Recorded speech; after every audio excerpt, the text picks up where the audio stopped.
there. So I'm going to do this very quick video, and the topic is diverticulitis. Okay. Um, what is it? It is more so of anything you see itis, meaning it's there's an inflammation going on of the diverticle, right?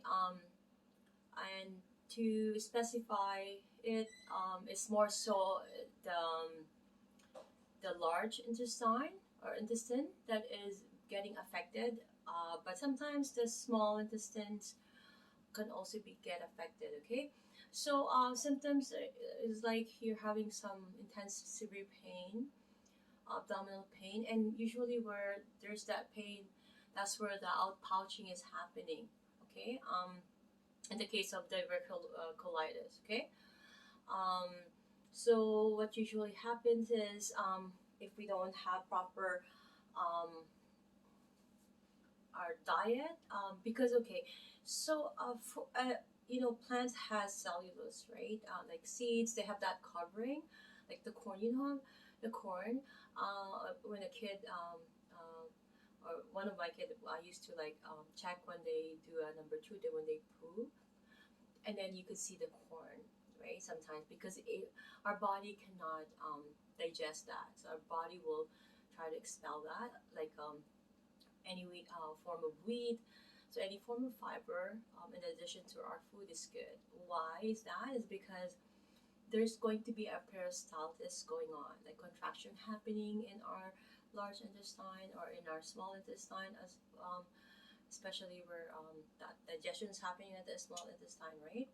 And then water absorption is happening at the large intestine, right? So there has to be that proper peristalsis that should be happening, and it should not have some pouching. Although age is a big factor, they're more at risk. Anybody who's over 50 or going on 60, they start having diverticula, which is their like sometimes they're if people are constipated more so often, even if they're young, like that feces will stay in that pouch, and then it will create some inflammation because of it's gonna get infected because of the bacteria there, right? So that's what usually happens. But without the inflammation, more so we need to add high fiber diet. Um, that's what we should consider. If especially if we're eating like let's say oily food, we need to add something to get our contraction going on there. Because keep in mind that the vertical, there's that lining, right? That's composed of muscle lining, right? So there's that contraction going on, and it needs that to repel that. It's doing that contraction.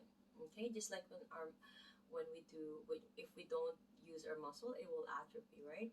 We don't want our large intestine to atrophy, because if the feces get in there, it's going to create a pouch, right? So let's say they're into the verticular, like that's how it is, right? So if the species get into that and it's atrophied, it's not contracting, it's going to stay there, and that will lead to the verticulitis. Okay, so I hope I explained that in a very layman terms. Okay, thank you so much, and God bless.